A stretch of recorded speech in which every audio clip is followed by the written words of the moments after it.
కదా అప్పుడు చూసుకునేటప్పుడు ఉమ్. ఎవరు లేని స్థితి కదా అది అని వివరించారు ఆయన. అది నాగరాణి గారు వాళ్ళు రాలేదు, ఇంకా ఇవాళ రారేమో, వాళ్ళు అయిపోయింది కదా.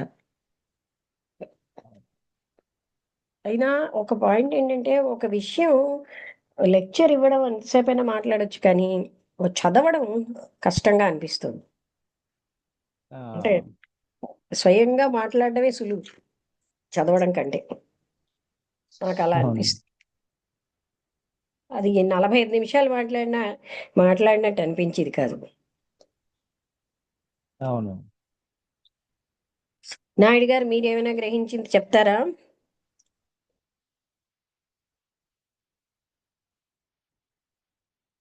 అమ్మా, అదే మా ఇందాకలా రమణ మాట్లాడాడమ్మా. అదే బ్రహ్మజ్ఞానం వృద్ధి చేయవారు మూడు లోకాల్లో సంతోషిస్తారు అన్నారు కదా. అదే అనిపించింది. ఏ లోకాలంటే మీరు చాలా సార్లు చెప్పారు, మనం ఒక మాటని తప్పుగా మాట్లాడామన్నా ఏదైనా సరే అది మూడు లోకాల్లోకి వెళ్తుంది అని ఉమ్, చెప్పారమ్మా. అంటే ఇక్కడ అంటే మూడు లోకాలు ఎప్పుడూ మనల్ని నిరంతరం పరిశీలిస్తూ ఉంటాయి, మన యొక్క స్థితిగతులన్నిటినీ అనేది, అది మంచైనా చెడైనా అనేది అర్థమైంది. ఉమ్. అయితే ఇక్కడ అంటే అదే నిశ్చయ వృద్ధి చేయువారు భ్రమర కీటకం అంటే ఆ పాయింట్ సరిగ్గా నాకు అంటే నేను సరిగ్గా అప్పుడు ఫోకస్ చేయలేకపోయానమ్మా. అంటే ఒక కీటకం భ్రమరం చుట్టూ తిరిగి భ్రమరం అయిపోతుంది. నిరంతరం ఆహాహా. బ్రహ్మజ్ఞానం అనే దాంట్లో ఉంటే మనం బ్రహ్మం అయిపోతున్నాం. ఉహుహు. ఏది ఎక్కువ ఆలోచిస్తే అది అవుతాం. ఆ కీటకం భ్రమరంతోవే మెయిన్ గా అయిపోతుంది కదా. అదే దృష్టిలో ఉండడం అవును. వల్ల ఆ కీటకం భ్రమరంగా మారిపోతుంది. భ్రమరం ఓహో, చుట్టూ ఓకే. తిరిగి తిరిగి అది భ్రమరం అయిపోతుంది. ఉమ్. అలాగా నిశ్చయ వృద్ధి. నిరంతరం ఏ ఆలోచన బ్రహ్మజ్ఞాన తపంలో ఉంటే బ్రహ్మం అయిపోతాం. అవునమ్మా. అవునమ్మా. అది భ్రమర కీటక న్యాయం. Okay, okay.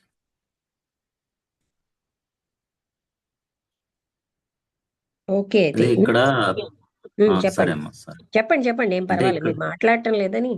ఉమ్, ఆ, ఇక్కడేమో సత్యధర్మ వైరాగ్యాల గురించి, సత్య ధర్మ నిష్ఠలు చేయబడ్డ వారికి ఇక్కడ ఒక ఉదాహరణ చెప్పారమ్మా. అది చొక్కాని ఎలా అయితే దిగిపోతుందో అప్పుడు అలాగా అంటే రూట్ క్లియర్ అంటే దారి, గమ్యం చేరే దారి కరెక్ట్ గా ఉండదు అన్నట్టు. అలాగే వృక్షం కూడా ఒకటి శిథిలం అయిపోతుంది, ఉమ్. అంటే ఆ శిథిలం అయిపోయినట్టుగా చెడిపోబడుతుంది. అంటే ఇక్కడ అంటే ఏమి అంటే వైరాగ్యం కలగడం లేకపోవడం వల్ల, సత్య ధర్మాలని ఉమ్. అంటే ఫాలో బ్రహ్మనిష్ట కాకపోవడం వల్ల, అంటే గలవారు దాన్ని ఎలా సత్య అర్థం చేస్తారు? ధర్మాలు వినండి. బ్రహ్మనిష్ట అంటే బ్రహ్మజ్ఞానం పొంది అవన్నీ ఉమ్, ఆచరించకుండా అడ్డదిడ్డంగా ప్రవర్తించారు అనుకోండి, వాళ్ళని ఉమ్, చూసి లోకం పాడైపోతుంది కదా.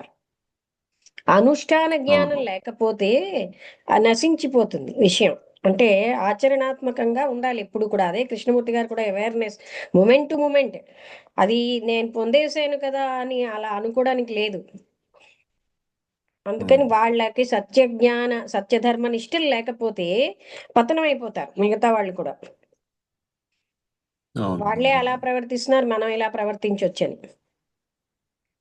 అవును. అదే అన్నారు కదా సోమర దేవత అనేసి చెప్పారు కదా. అంటే సోమరి దేవత ఎవరో గాని, ఆ సోమరి దేవతను ఉపాసించిన వాళ్ళు ఎప్పుడు సోమరులుగా ఉంటారు. వాళ్ళు ఏ పనులు చేయడు, ముందుకు రారు. అందుకని కొంచెం కష్టపడాలి అన్న దానికి, ప్రాపంచిక విషయాలకి ఇంత కష్టపడుతున్నాం కదా, ఆ దానికి కష్టపడితే అది ఇవాళ పొద్దున్న ఇమిటేషన్ ఆఫ్ క్రీస్తులో కూడా అతను అదే చెప్తాడు. అలాగ మనం కష్టపడితే దానికి కూడా భగవంతుడి కోసం చేస్తే అది ఎంత గొప్పదవుతుంది అని. అంటే అక్కడ భగవంతుడు అన్న పదం వాడారు. బ్రహ్మజ్ఞానం అన్నా భగవంతుడన్నా దైవం సత్యమన్నా అన్నీ ఒకటి. అంటే ఆ కష్టం అటువైపు పడతాం, అది ఎంత సార్థకత అవుతుంది అని. అది ఎందరికి ఉపకారం అవుతుందో, మనకే కాకుండా అందరికీ ఉపకారం అవుతూ ఉంటుంది.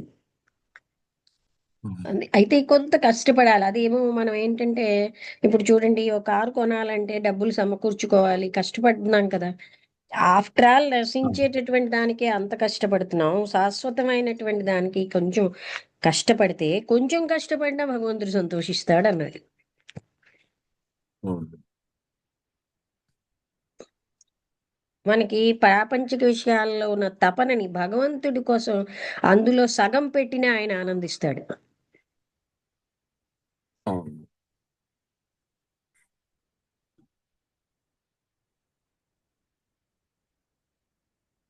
ఓకే, క్లోజ్ చేసినా?